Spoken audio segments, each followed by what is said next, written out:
uyu mwaka turi gusoza umwaka mu ijoro bucya bonaniba hari ibintu nka bitanu Imana yambwiye ndavugamo kimwe ndabona gitangiye gusohora.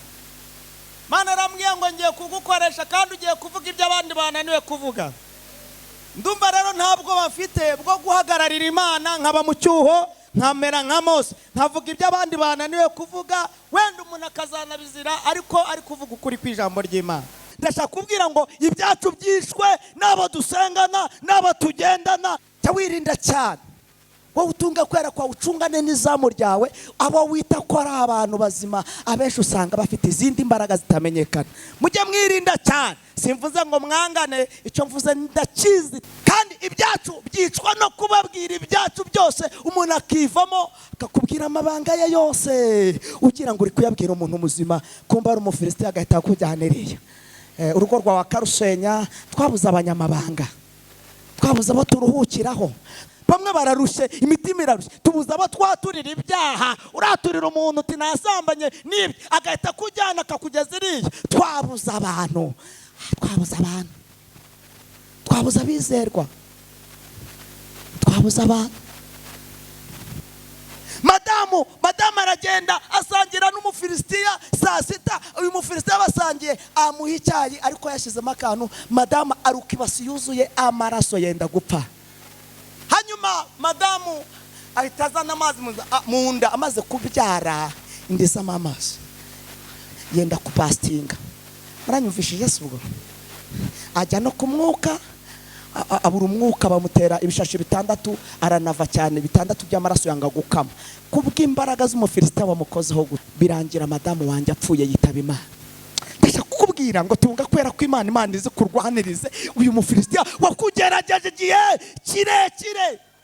Ntibagira isoni abafilisitiya, iyo babonye tugiye kugera aho tugera baraza bakatwiyungaho tukaba inshuti. Ukajya ugendana nawo umubwira amabanga y'urugo rwawe, hanyuma akakumenera amabanga akakwandarika.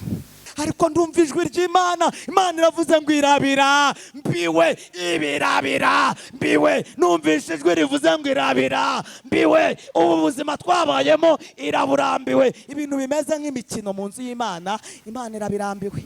Muri kunyumva torero ry'Imana bankurikiye ku isi yose, yewe torero mwirinda cyane. Ibi mpanuye niyo wamagarika muri stade Amahoro nabisubiramo. Mwaka mushya muhire, Yesu ashimwe cyane. Ababonye Imana barindura mwaka bakabona binje 2025 tuvuge ngo amen. Tugize umugisha wo kuganira namwe ijambo ry'Imana. Turasoma amagambo rero atari make kandi nanone atari menshi, hanyuma twumva icyo Imana ivuganye natwe uyu mwaka. Ndashimira Imana ko ari je muvuga butumwa ufashe mikoro bwa mbere uyu mwaka. Haleluya! Uyu mwaka turi gusoza umwaka mu ijoro bucya bonaniba hari ibintu nka bitanu Imana yambwiye ndavugamo kimwe ndabona gitangiye gusohora. Imana arambwiye ngo ngiye kugukoresha kandi ugiye kuvuga ibyo abandi bananiwe kuvuga. Ndumva rero ntabwo bafite bwo guhagararira Imana nkaba mu cyuho nkamera nka Mose nkavuga ibyo abandi bananiwe kuvuga, wenda umuntu akazanabizira ariko ari kuvuga ukuri kw'ijambo ry'Imana. Ntabwo rega njyewe ndutabana abera b'Imana batubanjirije bagiye baca mu mibabaro n'amakuba ariko bakavuga ukuri. Munyemerere dusome ijambo ry'Imana. Igitabo cy'Abalewi igice cya 20 umurongo wa 22. Umutwe w'amagambo uravuze ngo Abisirayeli bakwiriye kwitandukaniriza n'abandi kubabera. 2025 banyamasengesho, baririmbyi, bahanuzi, bavuga butumwa, bayobozi, bashumba, barepresentare gari batandukanye, ba bishop munkurikiye. Abisirayeli abera b'Imana mukwiriye kuba abera, mukitandukanya n'andi moko, mukamenya ko Imana yabahamagaye ikabagira ubwoko bwayo. Abisirayeli bakwiriye kwitandukaniriza n'abandi kuba ki? Abera.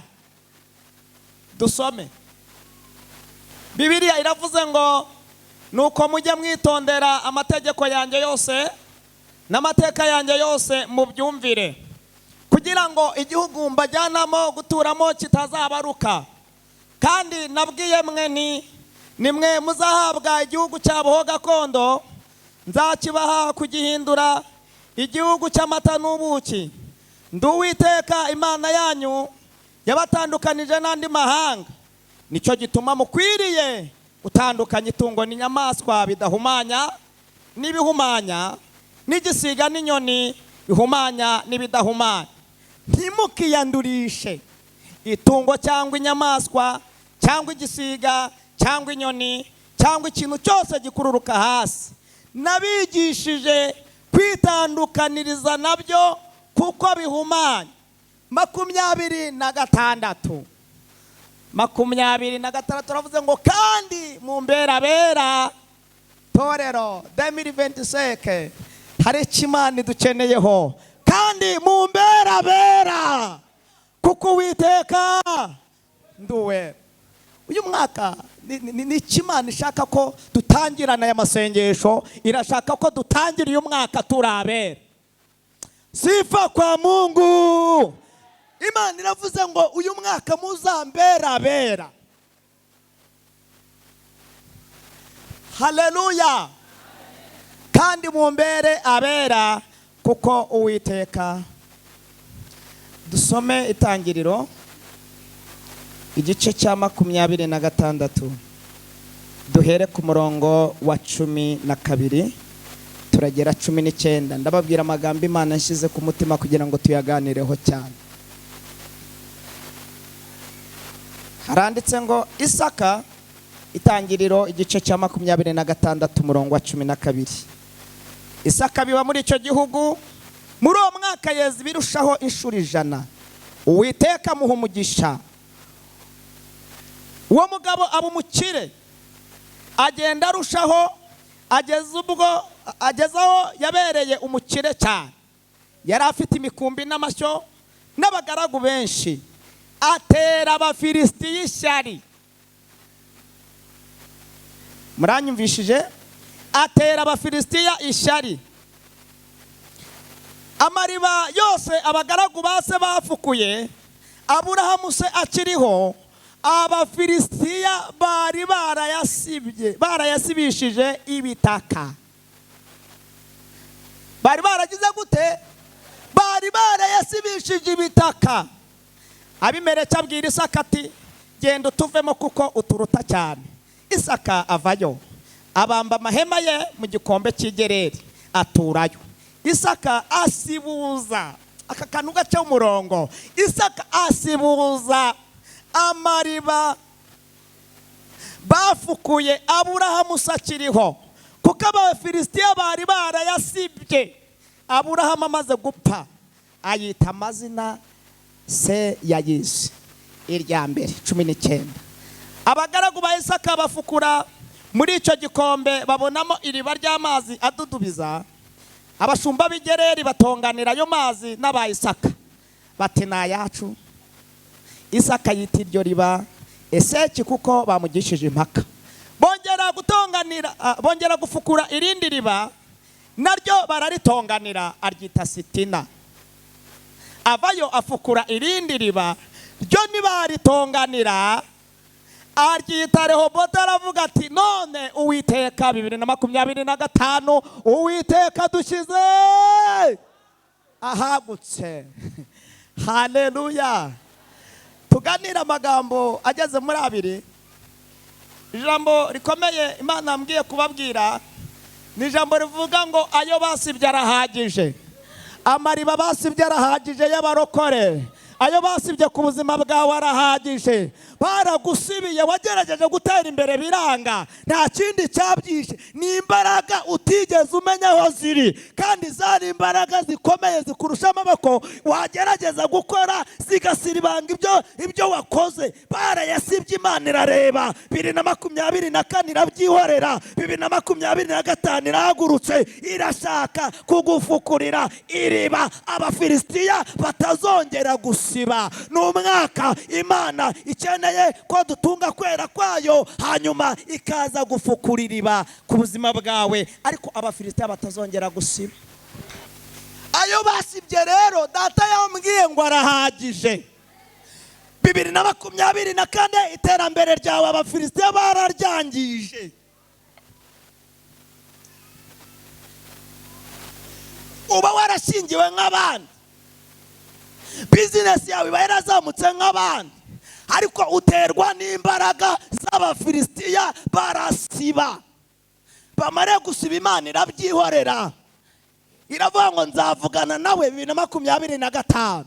Icyo rero shaka ko ankorera cyambere, natunga umutima wera, nanjye ndahaguruka ndaza mufukura iriba abafilisitiya batazongera gusiba.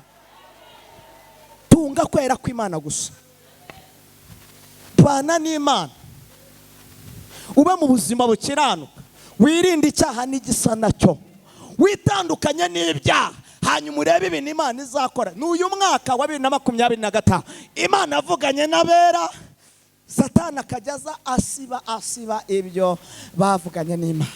Hari amasezerano wavuganye n'Imana,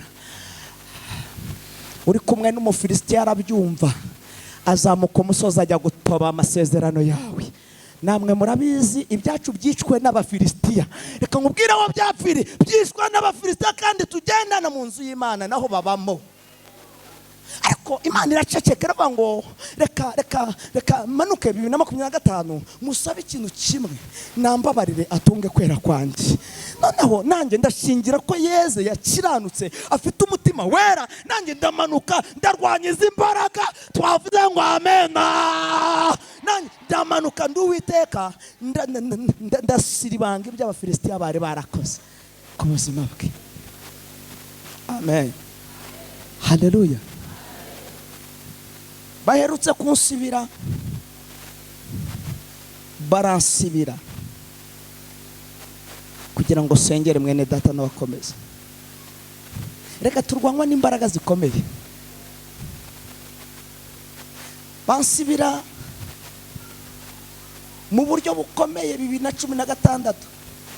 Kankubwire, Imana igushoboze kandi kurinda imbaraga z'umufilisitiya.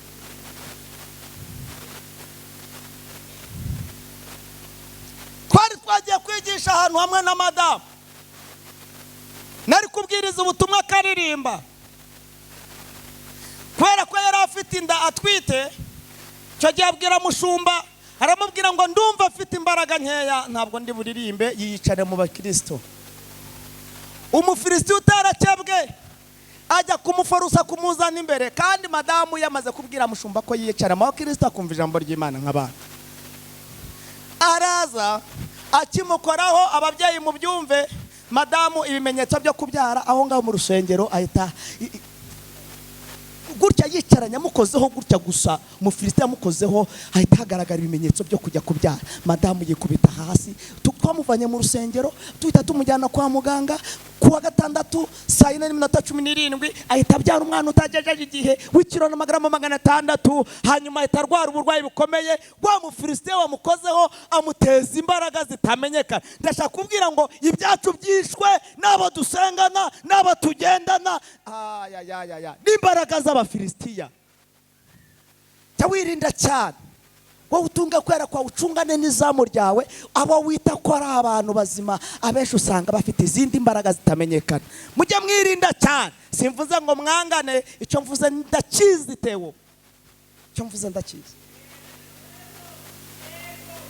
Kandi ibyacu byicwa no kubabwira ibyacu byose, umuntu akivamo akakubwira amabanga ye yose, ugira ngo uri kuyabwira umuntu muzima, kumba ari umufilisitiya agahita kujyaniriye. Urugo rwawe akarusenya. Twabuze abanyamabanga, twabuze abo turuhukiraho, twabuze abo tubwira amabanga y'urugo rwacu. Bamwe bararushe, imitima irarushe. Tubuze abo twaturira ibyaha. Uraturira umuntu uti nasambanye nibi, agahita kujyana akakugeza iriya. Twabuze abantu,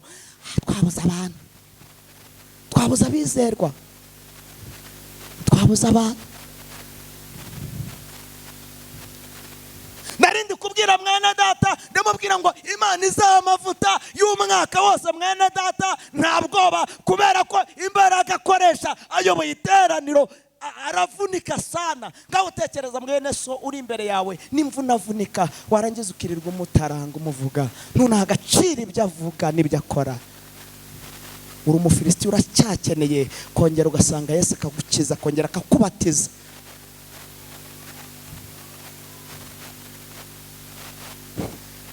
Kandi ndumva ngize ifu, ariko reka tubireke. Hanyuma madamu ahita azana amazi mu nda, amaze kubyara indizamo amazi, yenda kupastinga. Muranyumvishije se ubwo? Ajya no ku mwuka, abura umwuka, bamutera ibishashi 6, aranava cyane, 6 by'amaraso yanga gukama. Kubw'imbaraga z'umufilisiti bamukozeho gusa. Ndi kukubwira ngo ibyacu byishwe n'abantu. Muri kunyumva torero ry'Imana bankurikiye ku isi yose, yewe torero mwirinda cyane, cyakora Imana irashaka ko mwera kugira ngo izirwanye imbaraga z'umufilisiti zakurwanije igihe kirekire. Haleluya torero, haleluya torero, haleluya. Amaze kubyara ahura n'ibyo. Ku itariki 27 z'ukwa 3 2017 angwa mu maboko ndise hashika kagahinja byaye kari kibagabaga. Ibyo simbijyamo cyane, birangira madamu wanjye apfuye yitaba Imana. Tuzira iki? Turogwa nabandi. Ni bande baturoga? Ubukwe bwawe bwishwe nani? Terambere ryawe ryishwe nani? Kuki wacuruza botike yawe gahomba? Reka mpita nihuta, imyaka iragenda, ibintu Imana irashumbusha. Ngo ishumbusha ejo bundi fata miliyoni 4 njya Gasogi gucuruza. Ngeze Gasogi ndacuruza kugera ku rwego nari umukire, arije ku munsi. Hano hari umudiyakoni najyaga ndangurira ibishyimbo uriya mu mama, nkamurangurira nk'imifuka nk'ibiro nka 300 nkajya gucuruza. Bikarangira narangura imifuka y'umuceri, iminota ingahe bikaba yarashize. Naguraga ubugari hano, amafu y'igikoma, nari umusirimu ndi umukire. Madamu aragenda asangira n'umufilisitiya saa 6. Uyu mufilisitiya basangiye amuha icyayi, ariko yashizemo akantu. Madamu aruka ibasi yuzuye amaraso yenda gupfa. Ni bande babikoze? Ndashaka kukubwira ngo tunga kwera ko Imana izi kurwanirize uyu mufilisitiya wakugerageje igihe kirekire. Barayasibye amariba yacu twebwe. Amariba y'Abisirayeli barayasiba, barayafukuye, baragerageza gukora, ariko abafilisitiya baraza bakajya bayasibisha ibitaka. Ibyawe byasutswemo ibitaka mama.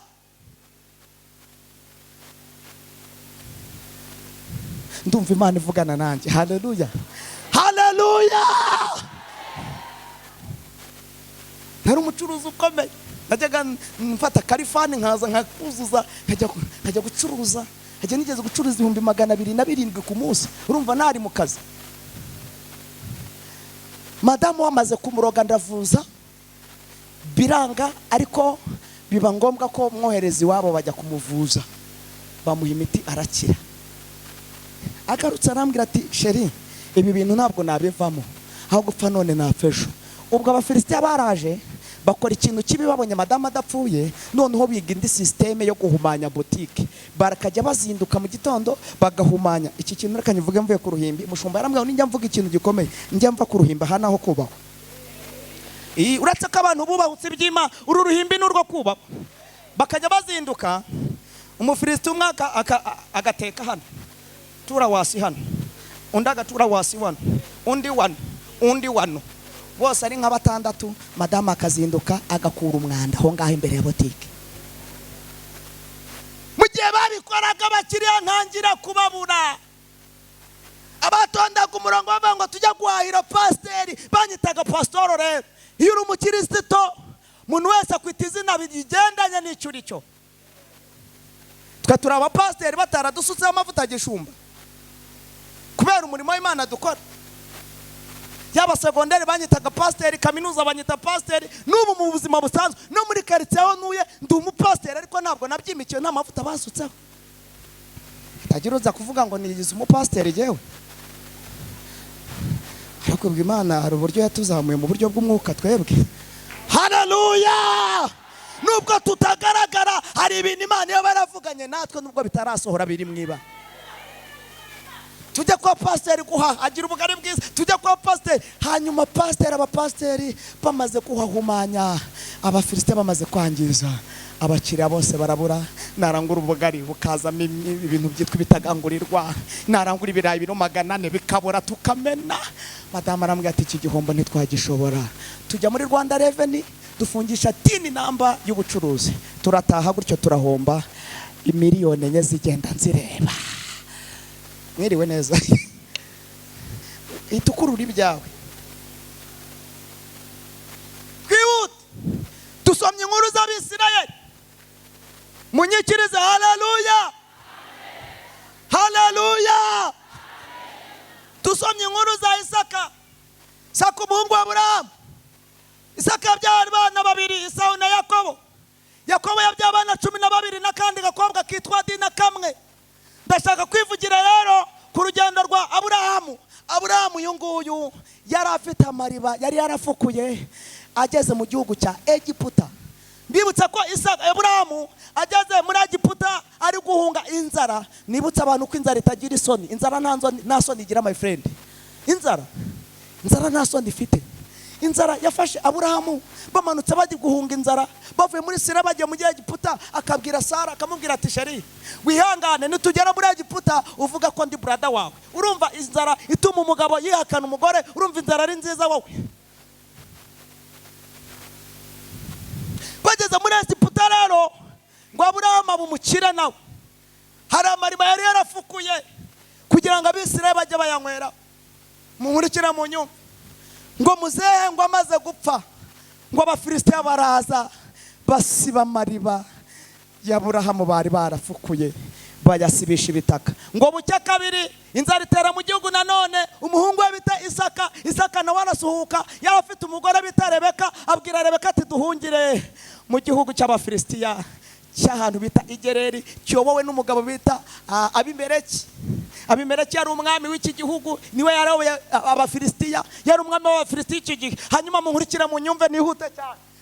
Bagezeyo nawe uyu muhungu wa Aburahamu abwira Rebeka, aramubwira ati shube uri mwiza, uri w'igikundiro, urasa neza. Ndabizi Abafilisitiya bazanyica, kugira ngo ngire umugisha noroherwe batanyica uvuge ko ndi brother wawe nanjye. Avuga neza ibihuye n'ibyose yagize gute yavuze. Nawe yihakana umugore ngo mwihakane. Abagaragu b'Abimeleki babona umugore ni mwiza, baramufata bamujyana kwa Abimeleki. Abimeleki arota inzozi nijoro, abona uyu mugore atari umugore usanzwe, ari umugore wa Isaka. Amutumaho aramubwira ati Isaka ibi wakoze ni ibiki? Kuri umunyamugisha. Atamubwira ngo irukanka utuvemo ujya yitwa Igereri, mu kibaya cy'Igereri niho ngukatiye igikingi. Ngo ageze Igereri muri icyo gikombe ngo arahinga, ngo areza umwaka wa mbere wa kabiri. Isaka areza abumukire. Bibiliya iravuze ngo abumukire kugeza ku rwego abumukire cyane. Ngo ibyo bitera Abafilisitiya ishyari. Ngo Abafilisitiya bagira ishyari kubera ubukire bwa Isaka. Ngo bamaze kugira ishyari nta kindi bakoze. Haleluya. Urumva hatangiye kuba intambara zikomeye cyane. Isaka ngo ari kugenda muri icyo kibaya ngo abona amariba papa we yapfuye yari yarasibuye. Ngo ariko Abafilisitiya bari baraje bakajya bafata ibitaka bakayasiba. Ngo aravuga ati ibi ntabwo nabyihanganira, ndumva shaka uyu mwaka gusibura ubushuti hagati yanjye n'Imana. Satani yasibye ubushuti bwanjye 2024 2025. Ndashaka gusibura ibyari byarapfuye, aho ntabanye neza n'Imana ndashaka kongera gusibura. Mbwira umuntu mwiri kumubwira ngo sibura ibyo wasibye, ibyo Abafilisitiya basibye. Nawe hari ibyo wisibiye ubwawe, ongera usibure, ongera usibure. Nawe birashoboka ko wisibiye, Imana ikavugana nawe amasezerano, warangiza ntuyabagarire ahubwo ugakora ibyaha, ntabwo yagerwaho warisibiye. Mwiriwe. Isaka arangije ngo arayasibura. ngo arangije ngo abashumba mu gihe bayasibuzaga ngo abashumba be n'aba Isaka preto n'aba Filisitiya ngo bakajya baza. Dore ikibazo dufite ni iki gikomeye. Bene data, Samu ngwino sose, ngwino soze Samu, ngwino fashe. Dore ibintu twabayemo, fatira iri riba, shyiraho Bibiliya nkwereke. Twite ko iyi ntebe ari iriba Imana ifukuriye abarokore imyaka ishize. Imana idufukurira iriba tukajya tuza tukarinyweraho kugeza ku rwego iri torero rya ADEPR ariho bashakiraga imbaraga z'umwuka wera. Abantu bose bajyaga kureba bakijijwe, niyo twamenyaga ngo umunyamuka wa mbere yabaga abarizwa muri iri torero. Ntabwo niyemeye, nawe ntabwo twiyemeye kuri iri torero. Abantu ba mbere bashakishwaga bari abahanuzi bo muri iri torero rya ADEPR. Ariko haciyemo iminsi Abafilisitiya baratwinjirana ngo batwinjirane, hanyuma uko turi kugerageza gufukura iriba nabo bakajya bafukura batwegereye. Yes,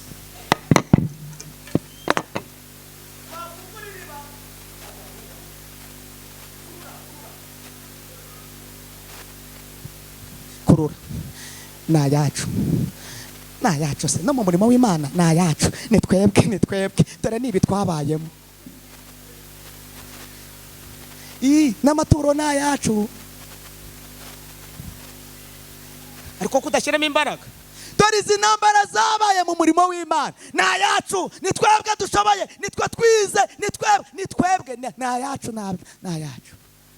Imana iri mu ijuru, Uwiteka arabireba aravuga ati amazi barayatonganiye, nari mbafukuriye iriba ryiza none bararitonganiye, reka iri riba ryite Eseki kuko nabagiriye neza ariko barayatonganiye, aryita Eseki. Isaka aravuga ati ntabwo narekeraho abana banjye bakwicwa n'inyota, ngo arongera atanga izindi mbaraga. Isaka, haleluya! Isaka agaruka ubwa kabiri afukura irindi riba. Ntibagira isoni Abafilisitiya, iyo babonye tugiye kugera aho tugera baraza bakatwiyungaho tukaba inshuti, ukajya ugendana nawo umubwira amabanga y'urugo rwawe, hanyuma akakumenera amabanga akakwandarika. Yes, naryo ngo bararitonganira bakajya bayapfa, bapfuye amazi mu murimo w'Imana. Twebwe korari Salemu nitwe turirimba neza, korari Isezerano natwe tuzi kuririmba. Ibyuma ni ibyacu, nibi twabayemo torero, ni ibyacu. Imana iravuga ngo ibi ntabwo byatuma bahembuka, babibamo igihe kirekire. Iravuga ngo ndabihoreye, reka mbihorere, ariko ndumva ijwi ry'Imana. Imana iravuze ngo irabira mbiwe, numvise ijwi rivuze ngo irabira mbiwe. Ubu buzima twabayemo iraburambiwe. Ibintu bimeze nk'imikino mu nzu y'Imana, Imana irabirambiwe. Ntabwo yaba arya muhanuzi uhanura bwa mbere uyu mwaka muri iri torero ngo mpanura ubusa. No, mu Ruganda bagamba neda ntibibaho. Neda ngo Imana iraceceka. Mwene data dusoze, ngo Imana irabireba iravuga ati reka ntacyo, 2025 indi myaka yose yararangiye, ariko reka ngaruke ku itorero, nongere ngaruke mu itorero rya ADEPR, nongere ngaruke kubera banje, nongere mbafukurire irindi riba. Ntabwo mubyumvishije, ni Imana igarutse bwa kabiri ifukuye iriba, kandi iri riba Abafilisitiya ntibazongera kuritoba no kurisiba. Twate haleluya! Ngo iragaruka igarukana imbabazi ku muryango wawe, igarukana imbabazi ku gihugu, igarukana imbabazi ku itorero. Iravuga ngo reka nongere mbafukurire iriba, kandi iri riba ndaryita izina, ndaryita Rehobote. Igendera kwicara papa, ndashoje, please follow me, munkurikire. Iravuga ngo ndagaruka kandi nongere fukura iriba muri Salemu, fukura iriba ku isezerano, fukura iriba ku bahanuzi, fukura irindi riba, kandi iri riba ndarishyiraho gasopo. Vuga ngo ni iriba ryanditsweho gasopo ku Bafilisitiya. Ibyawe barabisibye babisibisha ibitaka, Abafilisitiya binjira no mu itorero. Itorero bararivuyanga, bararisiba. Ibi mpanuye niyo wamagarika muri stade Amahoro nabisubiramo. Twaratobewe.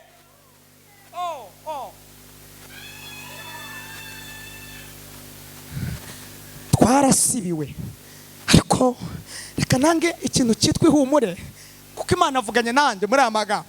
Irambwira ngo igihe bayasibiye kirahagije, igihe basibiye amariba yanyu kirahagije. Barokore mwateranye, Imana iravuze ngo muri iri teraniro igihe babasibiye amariba kirahagije. Data arahagurutse aje gufukura iriba ryitwa Rehoboti. Haguruka newe ndi buri umwe. Tera haleluya.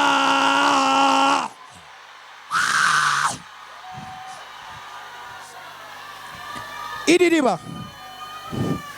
riba Imana ryise amazina mwene data.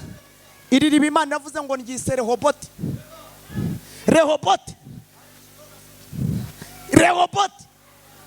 Que ça veut dire quoi? Bisobanura iki? Ça signifie na hantu tugiye gutura hagutse. Vuga ngo Imana inuje hagutse. Muri uyu mwaka ikiza hagutse. Ntabwo tuzongera kuba mu buzima bw'ifungane. Imana idushize hagutse. Akira hagutse dusenge. Akira hagutse. Reka soreza aha. Reka soze. Imana iravuze ngo bene data, kugira ngo iri riba ndifukure, mujye mwitondera amategeko. Keba nayo. Oringa te. Wangu kunzi. Keba nayo witonde cyane. Kuko this is year, uyu mwaka ni umwaka ugoye abakristo benshi. Ni umwaka usaba gusenga bitandukanye nayo mwasengaga.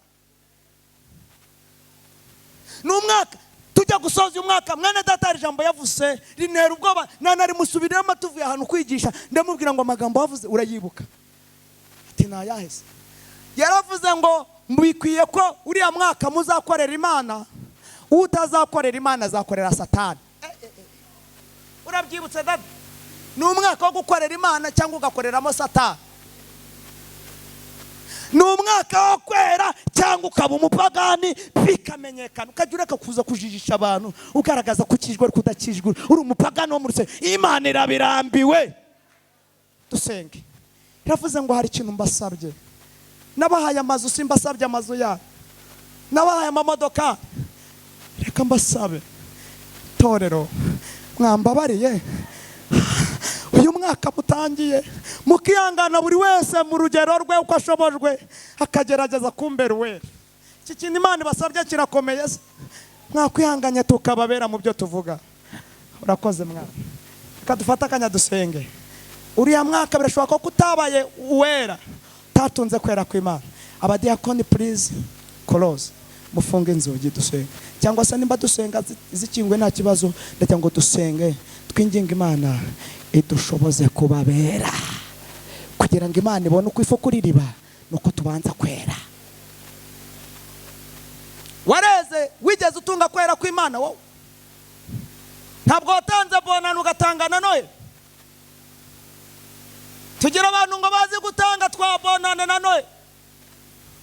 Shere tuzajya kugisenyu uzamereho kabonana kagatangira ariko ubugingo bwawe bukasigarayo. Ntabwo watanze bonana, Imana ikakureba ikakubura. None utangiye umwaka, Mana nanjye ndi imbere yawe, urabona ko naje ngo ngenze uko ishaka yakwica.